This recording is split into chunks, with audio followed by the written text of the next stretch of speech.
Hello and welcome to Brandon times Ruby here again, unwinding the industry bullshit and wankery around fitness, fueling, and nutrition, mind, muscle, metabolism, all of it. We are going to be talking about progress, what leads to progress. Last time we were talking about like the pre-game mobility, but that is really hard for you to swallow without understanding how it all fits together in one piece. This huge quote that both Brandon and I say, his words are, if you don't practice it well, you will hit a ceiling. For me, it's if you're going to practice, you're going to make that more permanent. So if you practice shitty or faulty movement patterns, faulty anything, then you're going to make the faulty the more permanent thing. Then you're going to have to work to undo that at the same time as building another. So you're just doubling the workload. So that kind of fits into where that mobility piece fits in. If we think about the squat and the leg press and just movements in general,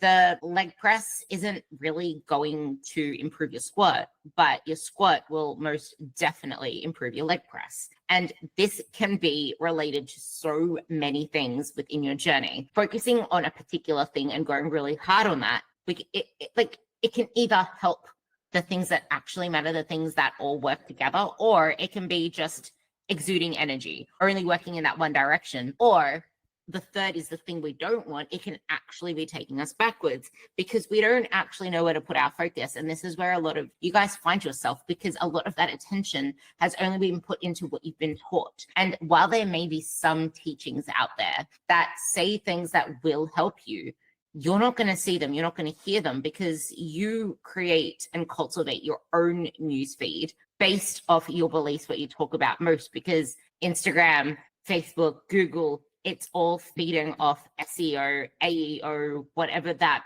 thing is called, where it hit, like I looked up something the other day, or someone sent me something the other day, and all of a sudden it's all I'm seeing ads for. Like, no, I don't want ads for this thing. Go away. So you're creating your own bubble of what is the truth. How do you know it's the truth?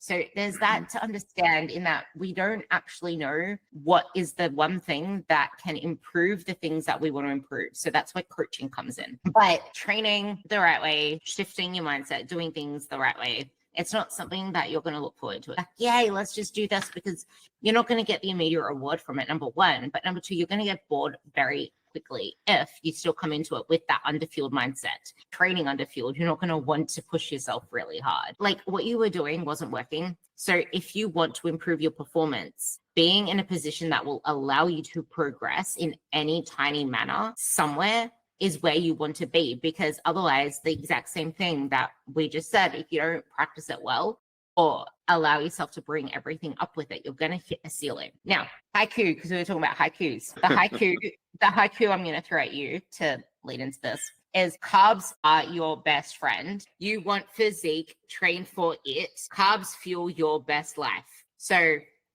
carbs, energy, that is all going to allow you to show up better for the training, to be cognitively in the best place for all of this, because when you're underfueled, you're not going to even want to think about half of this. But I'm going to let you take that off with wherever it leads you. Yeah, we were having that conversation.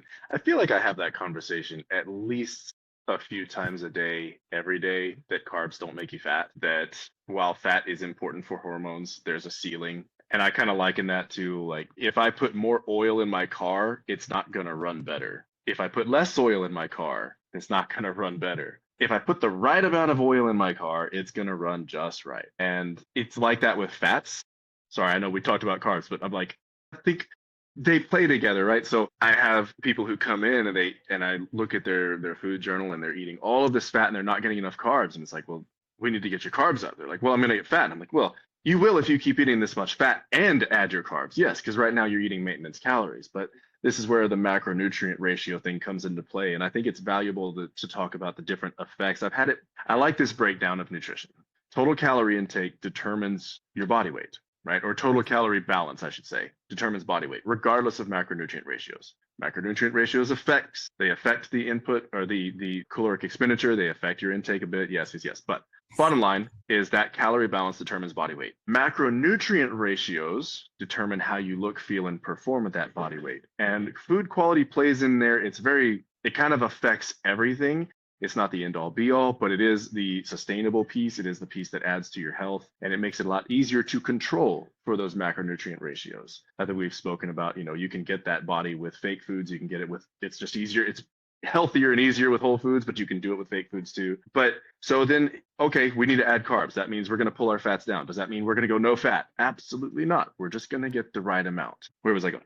Wait, because just on the calories, take this one too. Yes. Because we need to stop talking about calories that we eat. I think everyone's only so focused on the calories that we eat. We wanted to talk about bringing the performance into this and why it all matters, because none of that is really going to function if we're not internally functioning or if we feel out of control of our diet, because our mindset is going to stay chained to that diet because we try to grasp control of something. If we can actually understand that part of it, put all of that brain energy into this. Yeah, the oil is the fat, but the thing is we need to fuel the engine. The fuel is the petrol and oil are two different things. I know that much about cars, but we need to stop thinking of it's all about calories determining everything, because the calories you eat, the type of macros you eat, the type of food you eat impacts everything else. It impacts the calories out. It's not calories in, it's calories in, calories out, but there's also this whole system in the middle to go with that.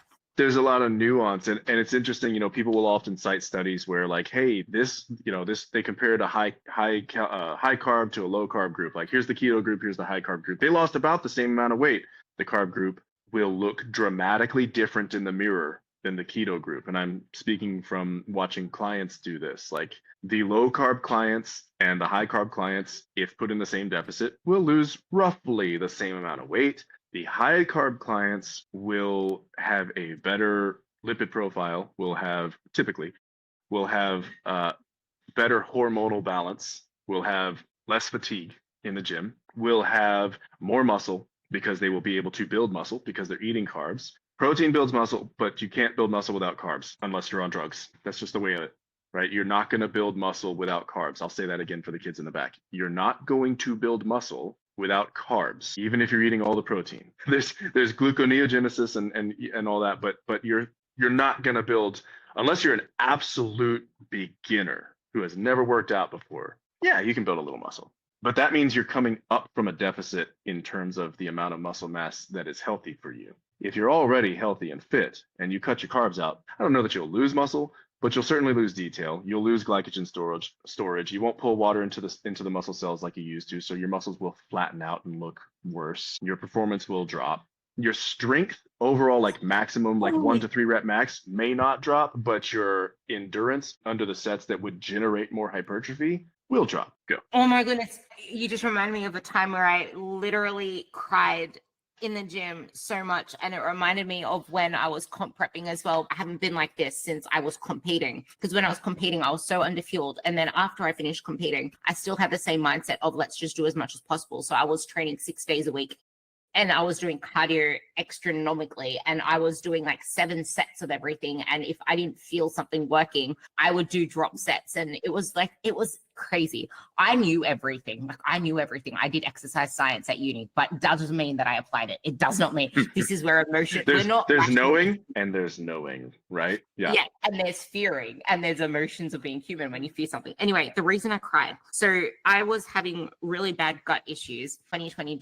So my coach got me to lowball my carbs, and I'm someone who has not been under 300 grams of carbs in a very long time. And because a lot of the carbs, like, thought it was like SIBO or something, because I got a test that said that I had some sort of yeast infection. So then we cut the carbs out to not feed the yeast. Anyway, I was crying every single training session because I tie so much of my worth to my, not worth, but like how good I feel to how well my training sessions go. And for like a whole month, my whole training was just shit. I couldn't even sustain a training session. So I was training hard. I was training heavy for that person that was on low carbs. But if I compared that to my prior performance, there is a complete disparity between how well I performed, how much I lifted, how well I could give 100% from the start of my session, because this was when I was on a smart training program. From the start of the session until the end of the session, I was smashing it. I was building muscle, seeing results.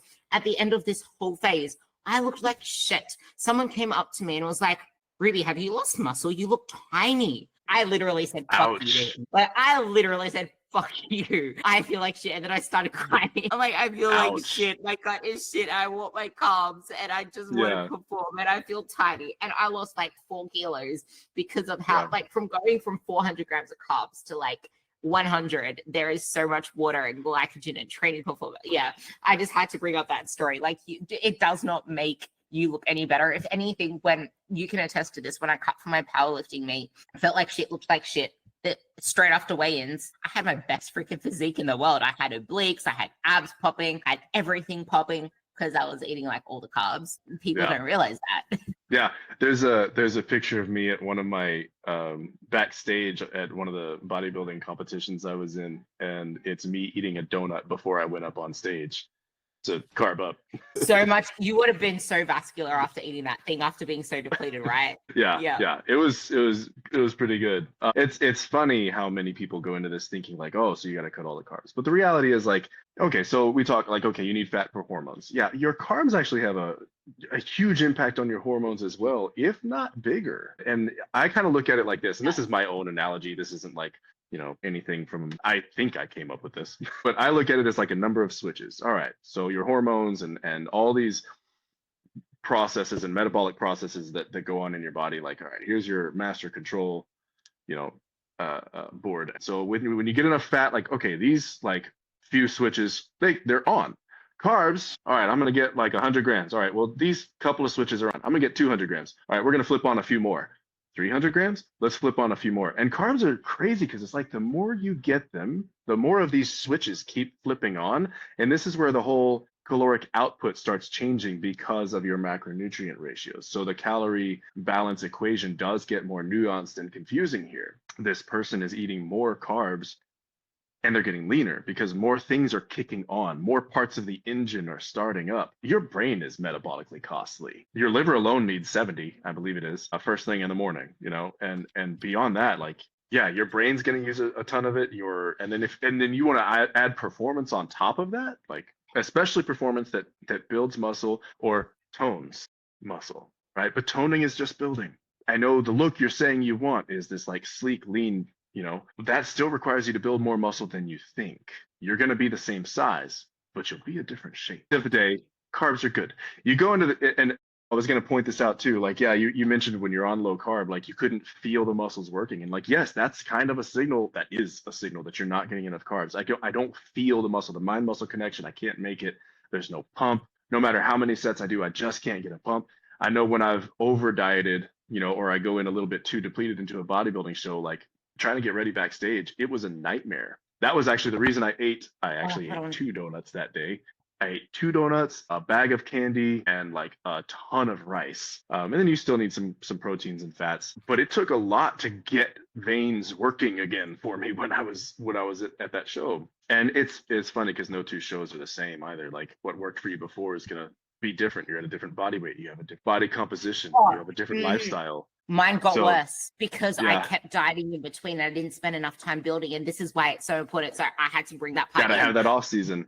Because otherwise it's just going to get worse. And because if you don't give your body the ability to get used to fueling with carbs, storing carbs, using them effectively, it's not going to work for you the way that it could. And this is why we are talking about this, because you mentioned the mind muscle connection. I forgot I talked about that. Our last podcast, you spoke about the neurological connection with our hands and all that kind of stuff. This is the same thing, because if your brain hasn't got that fuel, if you feel depleted, you're not going to connect with the session. And what happens to people, Brandon? What happens to people when they feel like their sessions are shit, when they feel low energy? What happens when they feel like they're not progressing? What happens when they feel like they're going backwards? What do? They get bored and quit, usually. I did it. It didn't work. I tried it. It didn't work. Hey, you didn't try it. That wasn't part of the plan for you to crash out on carbs. The plan is for you to fuel yourself so that you can go. If I'm going to drive, across the state, I'm not going to put only a quarter tank of gas in my car. I'm going to fuel up. And then I'm going to keep fueling along the way because I'm probably going to get pretty low along the way. So I will keep fueling up along that road trip.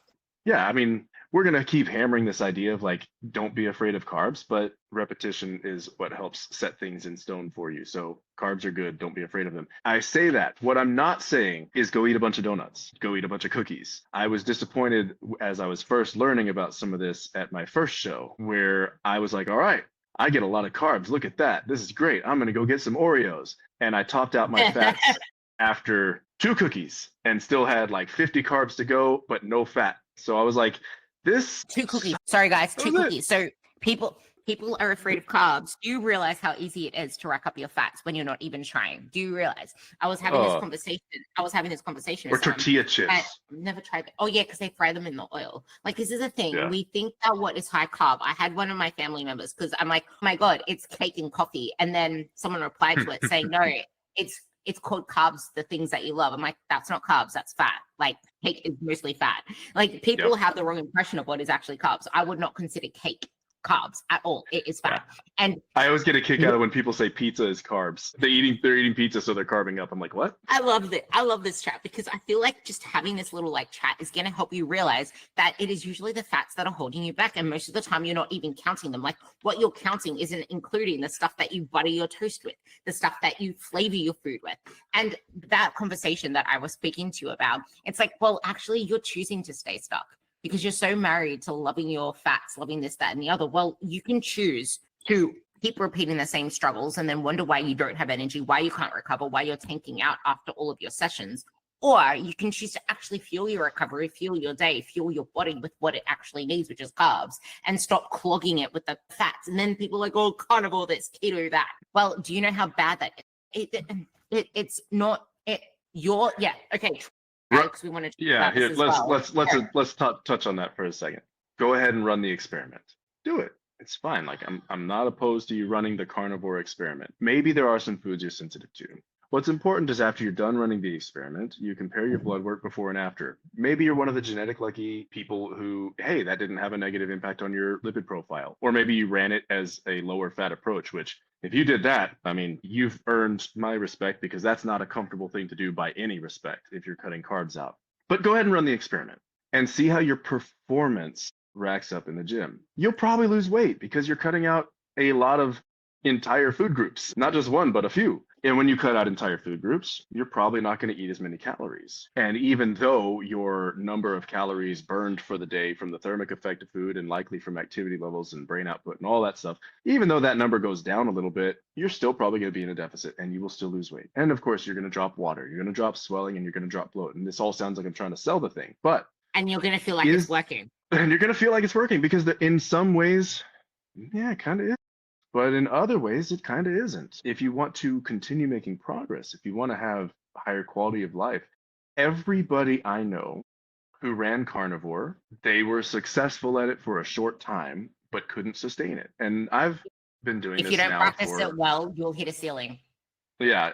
And even if you do, there's a time limit, at which point you will no longer be able to sustain it. Little foods will creep back in and you're just right back to where you started because you didn't address the root issue of your relationships with your relationship with different foods, why you're eating in the first place. Cutting out these things, it does reduce hunger. Like carbs, insulin makes you hungry, or insulin makes you whatever. It triggers more carbs, make you more hungry, right?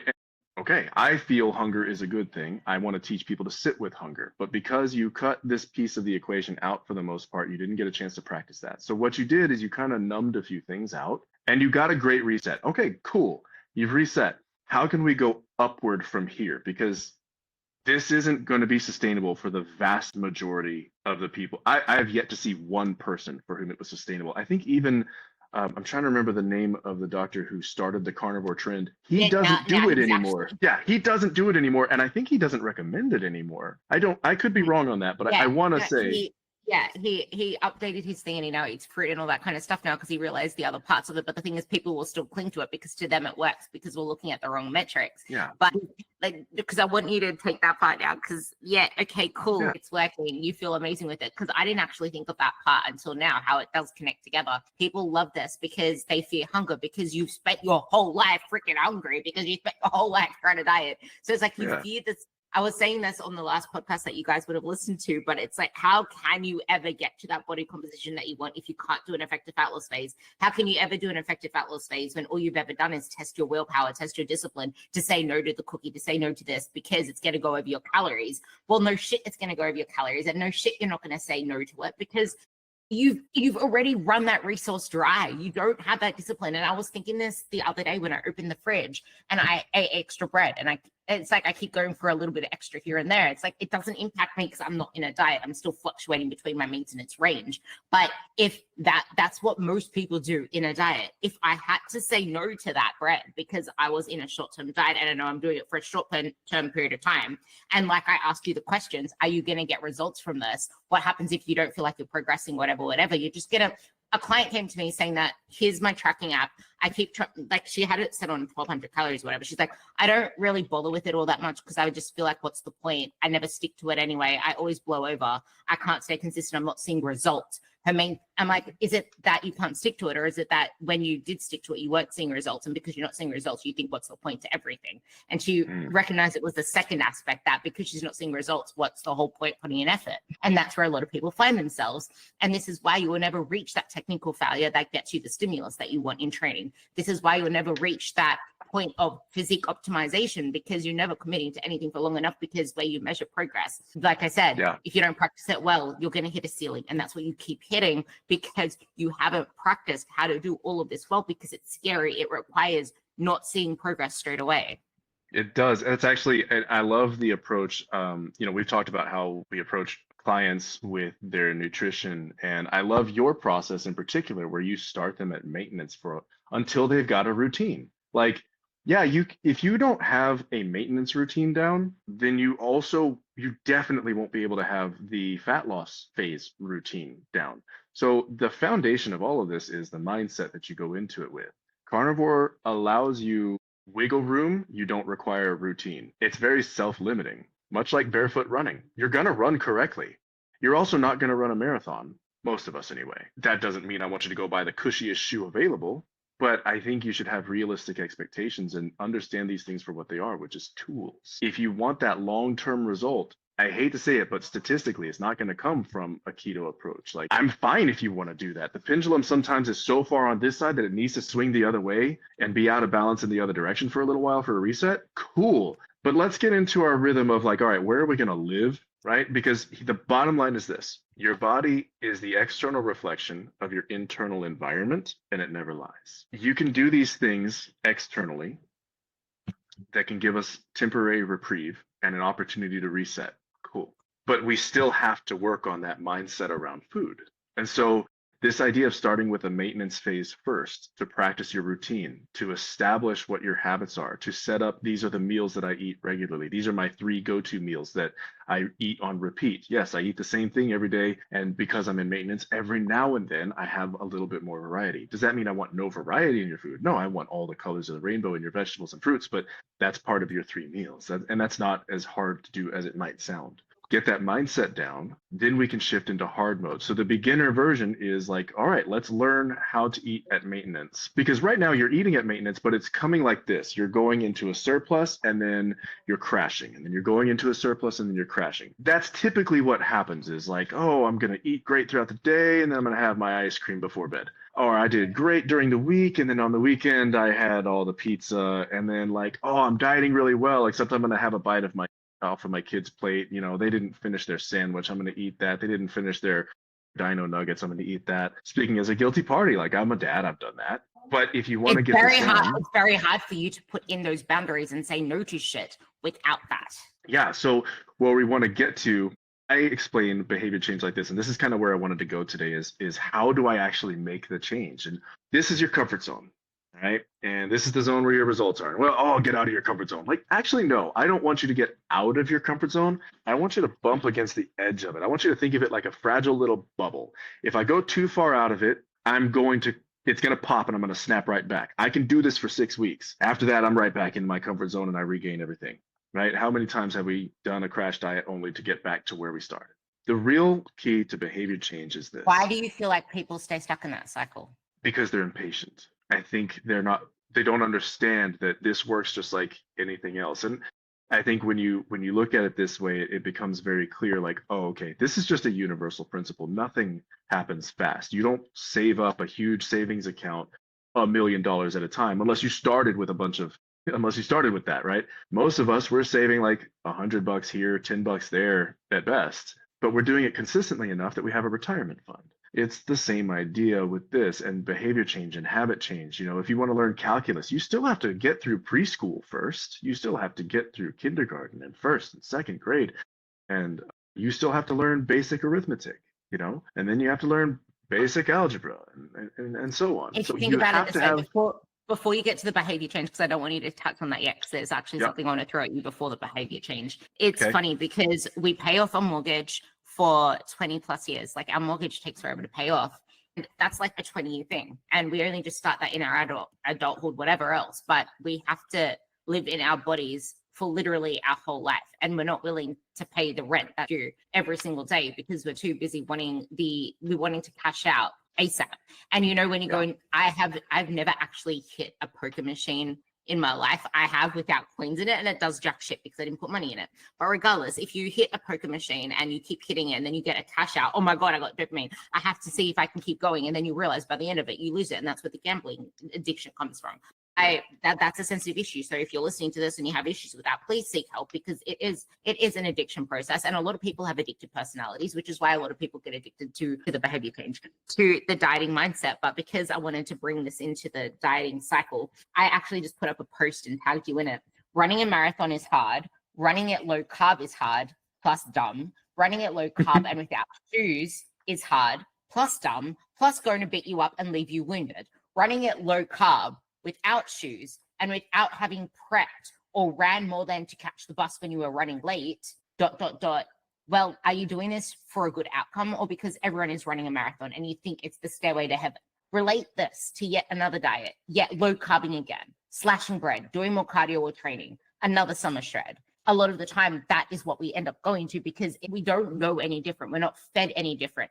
And because I wanted to tie this into the behavior change, I think this is where a lot of people don't, because we don't want to go through the process of taking that longer route, realizing this goes back into what we said the last podcast, in that you'll never get anywhere if you keep beating yourself up or being hard on yourself, because every single stage of behavior change comes with something that no one talks about. Well, they talk about it a little, but it's not sexy. it's getting better, but it's not sexy. It's not novel. It's not, but it's relapse.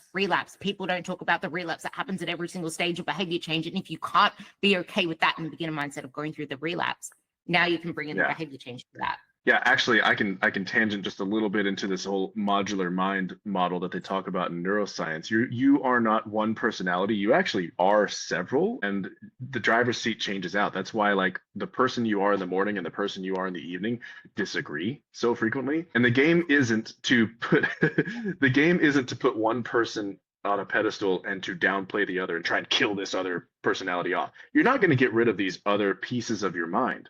The game is to get them to coordinate and get on the same page. So the part of you that wants that cookie and the part of you that wants those abs, actually, they need to learn to play nice together. And that's where behavior change can come into play in the sense of the following. So like, this is your comfort zone.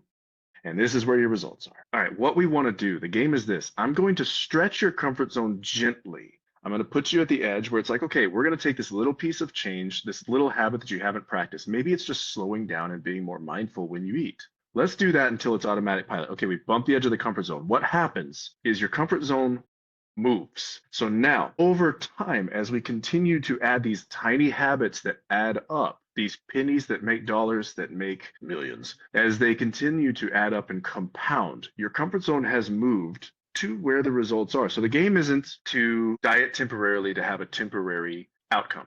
The game is to set it up so that you're on autopilot, and that autopilot leads to the body you want. If we practice the habits, you will have abs year round without trying. You'll be one of those people, because not only are you now comfortable doing the things that led to the outcome you wanted, as a result of that, you're also uncomfortable doing the things that got you into that starting point that you wanted to get out of in the first place. Those nightly binges of Ben and Jerry's are no longer comfortable to you. You don't enjoy them the way you used to because you met the problem at its root. And sometimes it has nothing to do with food. In my experience, it never has anything to do with food. Food is just the symptom, right? It's just I just want to say that I am went into this seminar, this workshop that went for a whole week. I went into it one person. I came out of it a completely different person in just that 1 week. Do you want to know what that workshop and that seminar was called? It was called When It's Not About the Food. It was run by psychologists. It was run by people who talk about biochemistry, neurology, how it all fits together when it's not about the food, because it never is.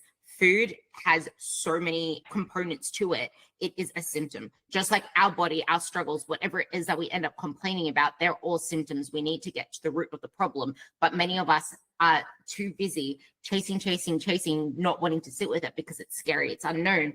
But because you mentioned that nudging into it, I think the biggest part of that is building self-trust. Because without self-trust and confidence, by making sure that you show up for every single thing that you say you're going to do, by actually holding every single promise that you hold to yourself, which is possible if you stop setting unrealistic expectations and expecting it to happen overnight, then you'll start to realize that, hey, I can trust myself to eat more carbs. I can trust myself to slow down in my training because I know that I'm building this foundation. I built this foundation. I'm not going to get lazy. I'm not going to lose it all. I'm a completely different person now because I built things up a little at a time. But once again, it doesn't even matter any of that shit if you've never once celebrated your wins, because how many times do you fill out a check-in form for your coach or whatever else it is, and you emphasize and talk about all the things that went wrong and where this went wrong and this went wrong and this went wrong. And then whenever something's wrong, that's when you reach out to your coach. Whenever something's wrong, that's when you start complaining about it or writing some status on social media or go looking into Facebook groups to help save you. When do you ever do that same process, time consuming, stress inducing process, that focus? When do you ever do that for when things are going well? We don't. I said this to my mom the other day as a metaphor for it. Mom's like, oh, I went with these guys because they didn't have as many bad reviews and they had a few good ones. How many times do you out of your way? Here's something. Have you actually went onto my podcast and clicked 5-star, like just 5-star rating without a review? Have you just went and clicked that 5 stars? Or are you more likely to hear something that triggers you on some other podcast, think that some other podcast is absolutely bullshit and then put a bad review on that, or have a really bad experience with some company and go and put a bad review on that? How often are you more likely to give a bad review to something than you are to go out of your way, even if it's 2 seconds, to put a 5-star on something? Or if you order anything on Amazon and it's amazing, you just order it, move on with your life. How often do you go and actually thank them for the quality that they spend on things? I try whenever I can to pass that on and to review things. I reviewed about 4 different podcasts the other day just to give them 5 stars because I listen to them regularly. But that only just clicked to me about 3 weeks ago. I'm like, I'm asking people for reviews. I should start to just put 5-star ratings on the podcasts that I do listen to. Even if I don't interact with those people, I'm listening to them daily. I know how time consuming these podcasts are. I need to give them 5 stars because they deserve it. They're helping me. They make me a better person on the other side. They make me want to think better, do things differently. And that's the thing that we don't understand when it comes to ourselves as well. It's like, even if you put this to other people, it's like you're so willing to make others look after themselves and give them great advice, tell them to do this, that, and the other, but you don't do it for yourself. We need to start doing good things, because when we do good things, it flips the switch. Someone asks me every now and then, I have just high stress before I go into a session, and then all of a sudden I enter a session and I'm just like, nah, this is shit, because my gym is underdoing renovations and things are all over the place and it's just a nightmare. But it's like I can't tune into that first set and the second set, and then I get down on myself because I'm someone who values my performance. I don't value the outcome of that set. I value the fact that I know that I gave it my best and I was able to push. And I got down on myself. I actually did half a set and then I stopped it, walked around, went back to do it, fucked it up again. I'm like, I'm going to give it one more chance. I only did like 1 or 2 reps of it because I'm like, I don't want to fatigue myself. So then I went into it a 3rd time and I didn't even get half the reps that I usually do without supporting myself. I'm like, no, I'm going to give this a break for like 5 minutes, kill myself. And then this guy walked into the gym that I'm usually friends with. And then we started talking and I felt really good. And then I complimented someone. It's like, that made me feel so good. Just putting yourself into that positive frame of mind is going to make you do better, be better. And that second set, obviously, I pulled back the weight because I had the top set and then I had the down set, pulled back the weight. I locked in, I squeezed the shit out of the handle on the pendulum and I'm like, nah, I'm going to push myself through this. I need to get through this. I dropped the weight. I can do this. So I visualized it happening, and then I did it. And then I moved on to my leg press, and it's my favorite machine ever. And the fact that I was able to deliver it on my leg press made me that much happier. And it wasn't about the outcome. It was about being in that moment, attached to it mindfully, knowing that I gave it my best. It made me feel good on the other side. And this also comes into everything we just said. I was well fueled. I was well carbed. Even the week before, the exact week before, I didn't eat since 6 hours before that session, and I did not have any carbs in me. But this is where carbs play a huge role, because my daily intake of carbs is 400 carbs. So I have enough in there regardless to push that session. It's just that if I kept repeating it that way, underfueled, that's when my performance will decrease. So just because something goes well for you in a moment, like carnivore or whatever the hell, does not mean it's going to continue that way, because if you don't practice it well, you'll hit a ceiling. I love how that's the theme of this. Take it.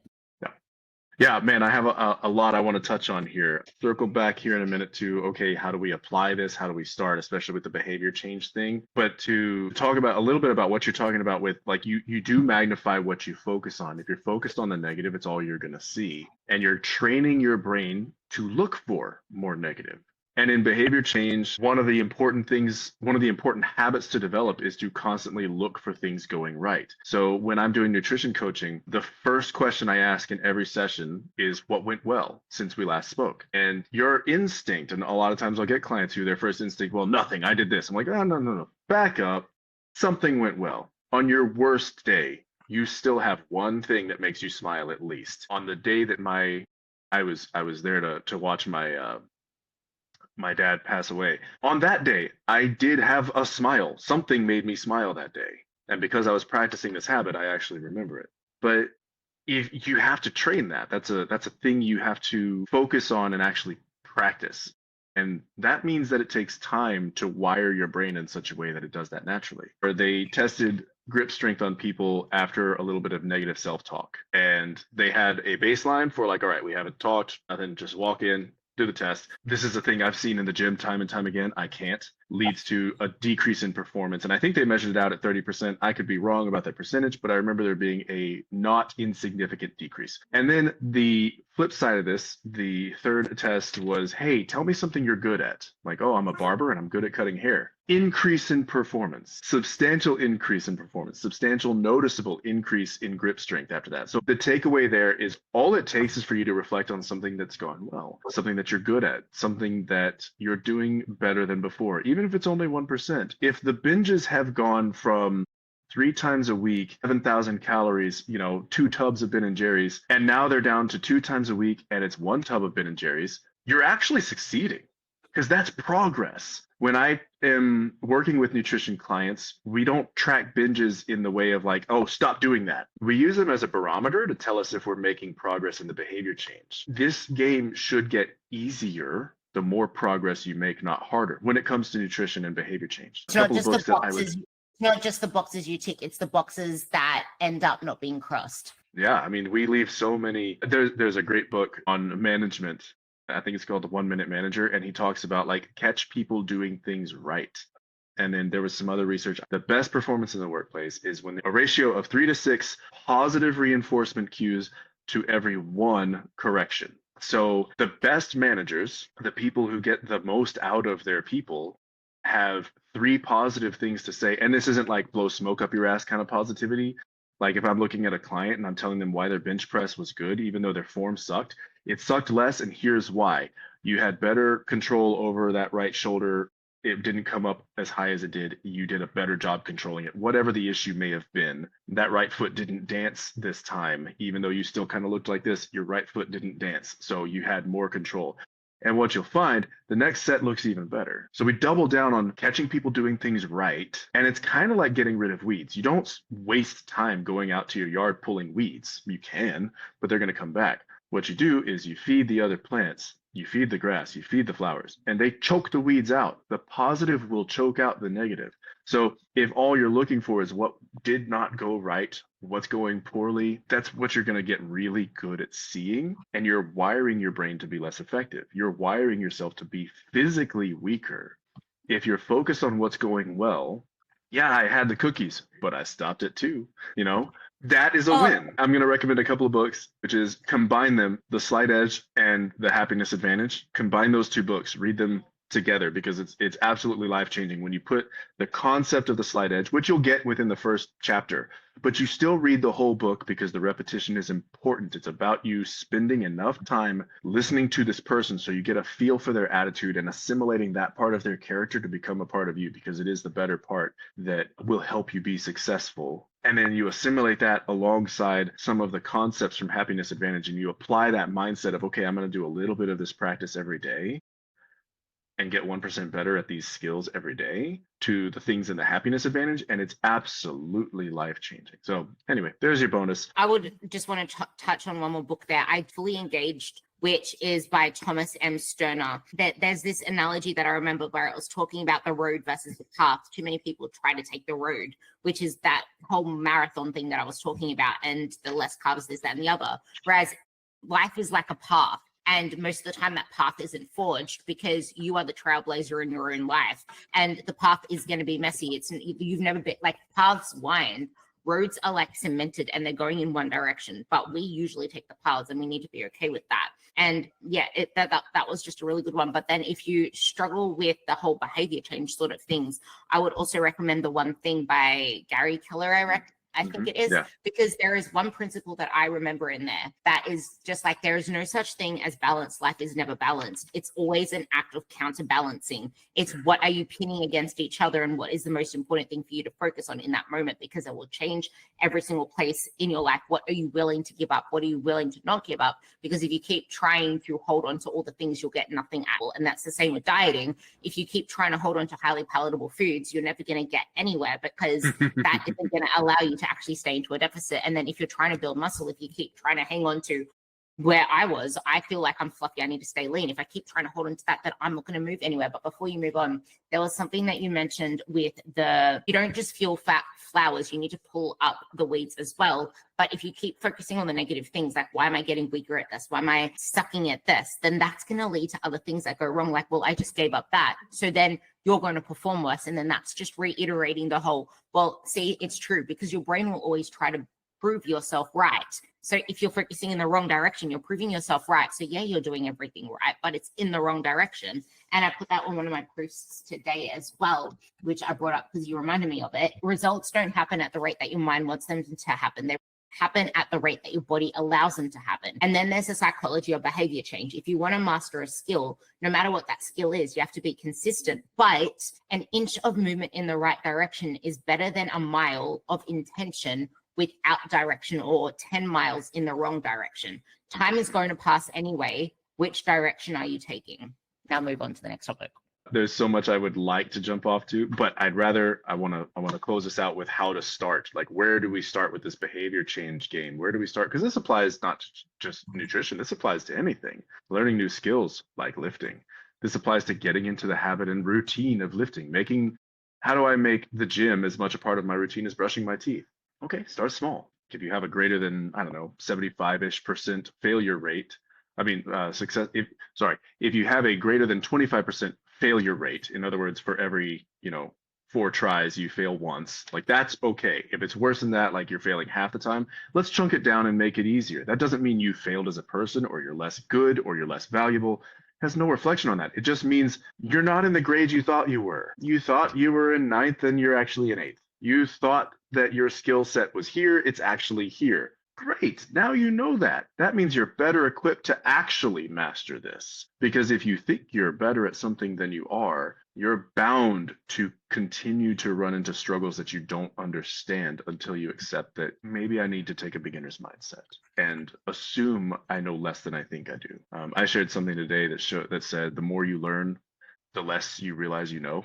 Because the more you, and that's kind of the root of the Dunning-Kruger effect, where people, there's an inverse relationship between competence and confidence. The more confident someone is, generally, the less competent they are.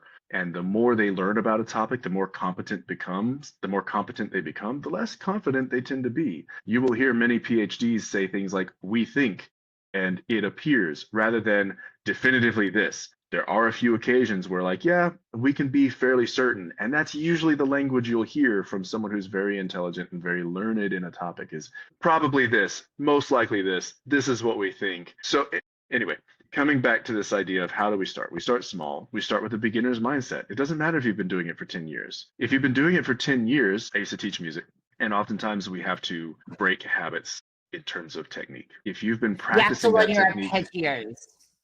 you have to learn your arpeggios. You have to learn to relax your fingers when you play your arpeggios, which means, yeah, you can play it at 120 beats per minute, but we're going to slow it down to 40 to give you time to feel the other fingers in your hand so that we can break the habit of them tensing up as you shift and as you move. So you play, there we go. Now you can play the next note. You earn the next note by relaxing between. Same idea here. We're going to slow down and take a beginner's mindset and start small. So first, start focusing on what went well. Don't move away from the piano. Don't move away from the piano. One more thing. Okay. This is where the weeds come in as well. And this is getting clear on what's stopping you or what you need to say no to. Being someone who I would have been a piano teacher by now if my mom, sorry, mom, didn't force me to practice the way that I did so much and actually knew how to speak conversationally to behavior change and speak in the way that we know how to speak now as coaches. But I wanted to get freaking fake nails because everyone was getting fake nails. Bro, have you tried to play a piano with nails this freaking long? I can't even type on my phone with nails like the slightest bit of yellow. So I wanted to get nails. And I also didn't like having to push myself to make it into this huge chore, which is related to all of this. That's why I wanted to bring it up.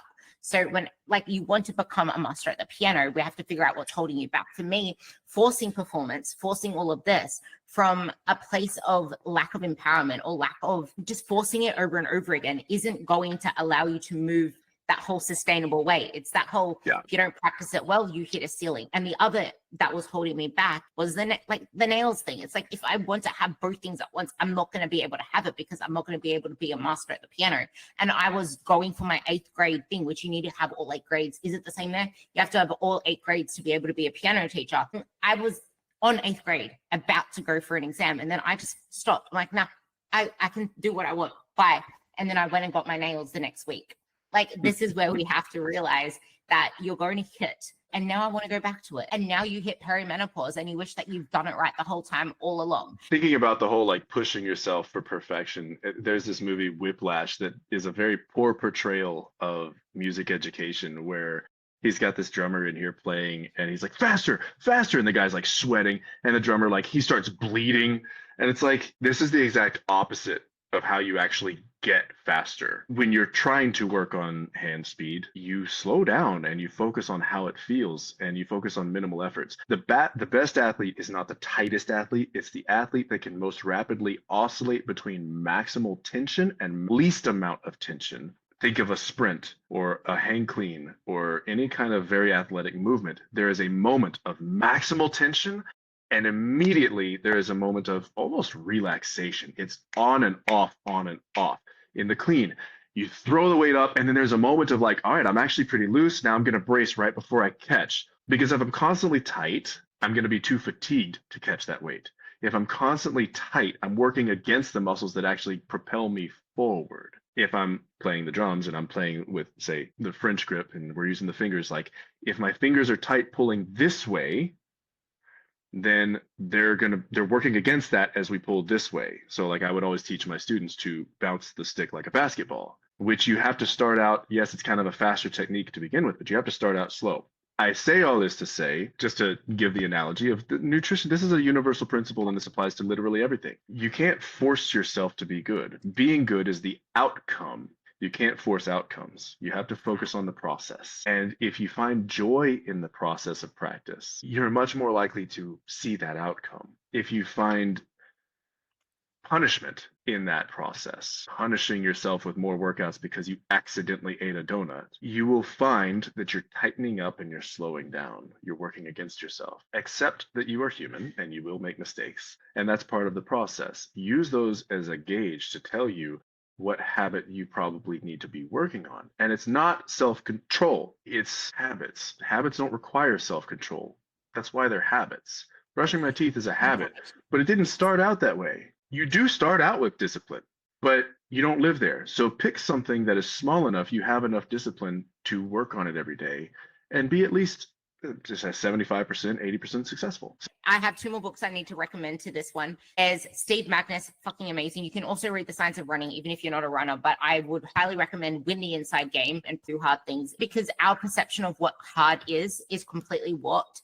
And I feel like a lot of this, I find this with even myself, which is something that is like a therapist kind of thing, because your elite performance and pushing yourself back, you work with extremely successful individuals in their own line of work. A lot of us do. And that's the thing, because working really hard got you to that place. That isn't something that we need right now. That's what got us to the place, but this is where we need to relax a little. But also inside the winning game, there's an analogy thing where it's just like, well, you can be all uptight when you're running, but that leads to poor performance because you're so uptight.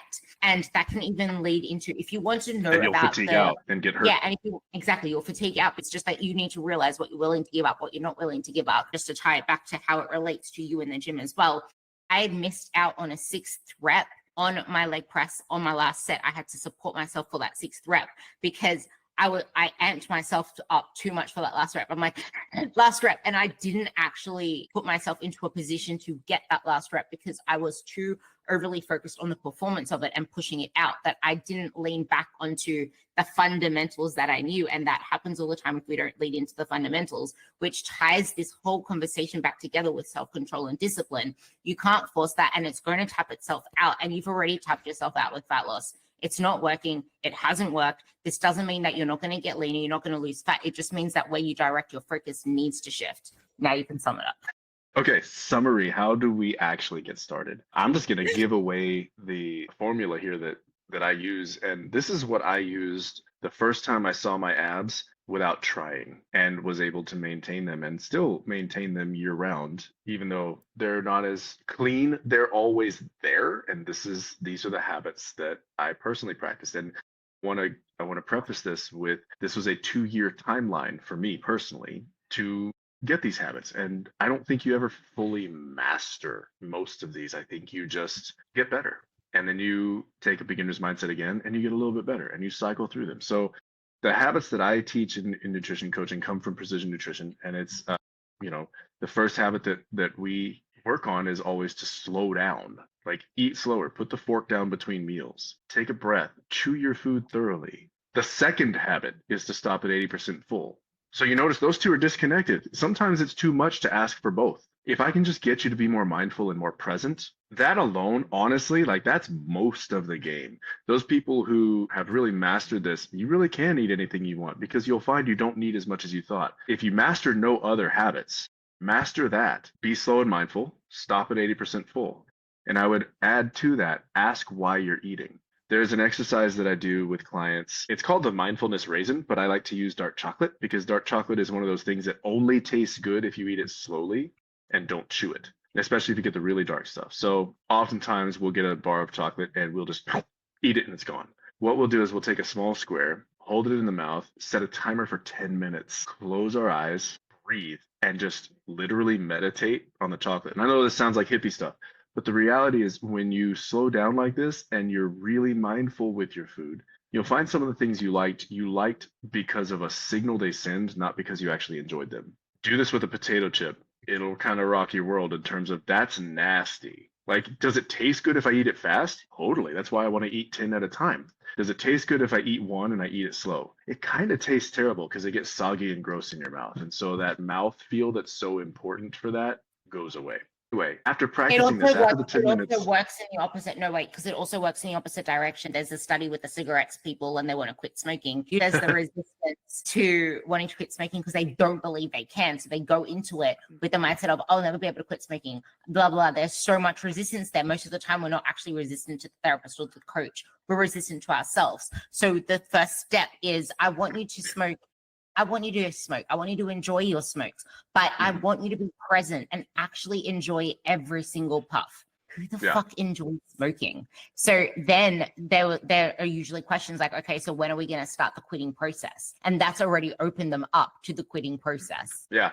There's a fun question that I like to ask kind of along the same lines of, okay, you're kind of fighting changing a specific habit. Maybe you don't want to give up your nightcap, your vodka, your beer, whatever it is you drink at night to help you sleep, which it's not helping you sleep. It's helping you get to sleep, but it's actually interrupting your sleep. But anyway, no judgment. You do you. If you actually want to quit this, my first question is, okay, what would be bad about stopping? Not what would be bad about continuing. What would be bad about stopping? And this kind of sets your mind in this direction of like, well, that's not what I expected, but let me think about that. What would be bad about stopping? Because then I have to think about, what am I getting from this? What is it giving me? And if it's like any other addiction, it's not giving you the thing it used to, because whatever it was that started that addiction, because addiction usually comes from a need. You used this to survive some situation in your past, and that situation is kind of like a broken ankle. For the first 6 weeks, you walk differently while the bone is healing. And then after the bone is healing, you're still walking differently. And that's kind of how a lot of these addictive behaviors tend to start, and why they And then hang there are around. compensations. They're compensations that you learned and never took the time to unlearn, because who tells you to do that? So it forces you to kind of think about like, well, what is this actually giving? Oh, it's not serving the original purpose anymore. What would serve that purpose? Like what do I actually need? And it's not that. And I've had many tear-filled conversations along these lines where we really dig into, what are you looking for? What is the thing that you actually need? Where is it in your body? Close your eyes and do a mind body scan and just feel, where do you feel this? It's not often in the stomach. Sometimes it is. Sometimes it's somewhere else. Be aware of what it is, need is, that you're trying to fulfill. So what would be that client example, the one that I told you about? She went from, because she slowed down, she's never slowed down, but her life is so chaotic. And you have to be okay with the fact that you're not going to succeed every single time. Never beat yourself up for not succeeding. This is where relapse comes in. But what she did is she realized that she didn't want to feel shit by going to the binge eating that she usually does. So what did she do? She realized, I deserve to feel pretty. I'm going to go and get my toenails done and get my feet have a pedicure. And that was like, if you can create a toolbox of things that you do instead that can give you some sort of feeling where you slow down, but you need to realize that you deserve slowing down. Otherwise, you're always going to feel it. Continue. I just wanted to. Yeah. So slowing down is it's a lot harder than it sounds, which is why I tend to separate that out from the 80% full habit, right? So in addition, you can't tell if you're 80% full if you're going too fast, because that signal takes a long time to reach your brain from your stomach. So slowing down allows you an opportunity to detect the signals as they come. And if you've been practicing that mindfulness, for long enough, you start to feel that fullness signal hit, and you will kind of start to automatically land at 80%. Because one of the games that we want to play is shifting your comfort level with hunger and your comfort level with fullness. The main difference between people, if not the only difference, really, in terms of from a behavioral perspective, between people who really struggle with their weight and people who struggle maybe to gain weight, is comfort levels with hunger and fullness. And yes, there are, people who experience much stronger hunger signals than others, and much stronger fullness signals than others. That's why their tolerance is so high or so low. So we want to make you as comfortable with hunger as you are with fullness. And we want to make you as uncomfortable with fullness as you are with hunger. That's a process. That takes practice. That takes you sitting with some discomfort intentionally. One of the sub habits that I'll throw at people as we're practicing some of this is practice hunger. Does that mean fast? No. Stick to your eating schedule. We've dialed in how big your meals should be so that you start feeling hungry an hour before your next meal. That's how you know your routine is on point, by the way. When you have a consistent, predictable schedule of, this is when I feel hungry, and I sit with it for this long, and then I eat. And I'm not starving myself. I'm still getting my carbs, and my performance is going up, not down in the gym. Because you can be in a slight deficit and still see a performance increase. And I would even argue, because I've seen this happen, if you're playing the deficit just right and you're right on the edge of like maybe a little like low maintenance, high deficit, you can build some muscle too, even as an intermediate. I don't know about advanced, but I have seen it happen. Anyway. Beginner. So yeah, so the habits. You can get stronger without building muscle. People need to realize that. You absolutely can. Slow down. Be mindful. If I were to break that down into 2 words, be mindful. Practice mindfulness. That applies anywhere. Wash the dishes mindfully. Take out the book. Take out the music. Turn off the TV. Wash the dishes in silence. Even stop listening to us for just a minute, but then come right back and wash the dishes mindfully, right? Fold your clothes. mindfully, be present, feel the fabrics, like really sit there and look. Allow yourself to be bored even, because that's where creativity comes from. If you're never bored, you're never creative. All right, slow down. Stop at 80% full. Include if you don't want to count macros, palm-sized serving of protein 4 times a day. That's pretty easy. Servings of protein can be, if you follow either one of us, you know what protein is, but just to make it simple, chicken breast, white fish, protein powder counts, but it wouldn't be the size of a palm, it'd be a scoop, etc. Things like that, shellfish. Fist-sized serving of vegetables. If you're new to vegetables, that can also be your fruit, which means it's going to count towards your carbs a little bit. Cool, we got 2 birds, 1 stone, whatever, but let's get good at including more plant foods. Cup-sized serving of added carbs. Thumb-sized serving of fats. Note the fat size is not this giant, it's a tablespoon of peanut butter, and it's like, I would it's say like an ice weigh cream your scoop. fats. Weigh your fats if possible. Like to, but if we're eyeballing things, if we want to start really, really, really simple, that is about a tablespoon. And yeah, I've got that like hit check or something, but that's about a tablespoon. So if it's bigger than that, it's not a tablespoon. And that's it. Cycle through those habits ad infinitum. Yes, there are a lot more habits that we touch on and work on. There are like 10 or 20 more that we'll work on depending on the individual. But if you just master really those, you're gonna have abs year round. But that mastery process is long and it's slow, and it's the Kobe Bryant thing of I'm the best because I never got bored of the basics. I do have to give a caveat to that, because that's also not true for you guys listening to this. If you don't listen to our podcasts and actually listen to them and not just listen to what is sexy, but you're not going to have the abs year round. Not if you don't actually apply the principles of we need to be putting the efforts into our training and eating the carbs. Because if we're not building like a huge base of muscle, and a huge base of muscle does not mean you're going to get bulky. Do you know how long I've been trying to get bulky for? It's not going to make you bulky. But if you're not focusing there, you're not going to have the abs and the leanness, because that doesn't come from dieting more. That comes from fueling more. And just because before you sign off, I wanted to give a quick practical takeaway just to sum up what we started with, because you mentioned that you like my approach with the way that I set my clients up in maintenance. And this is the thing, like I have a client who needs to hit weight for her martial arts. And the first thing I said to her is, yeah, we're going to make sure that we're not eating, because something about consistency. I was like, yeah, we want consistency, but not the consistency of your cake batter, because she didn't want to eat the cake, so she ate the cake the other day. And this is the thing. So then what I said to her is, I want you to go into MyFitnessPal. This is a different version of it.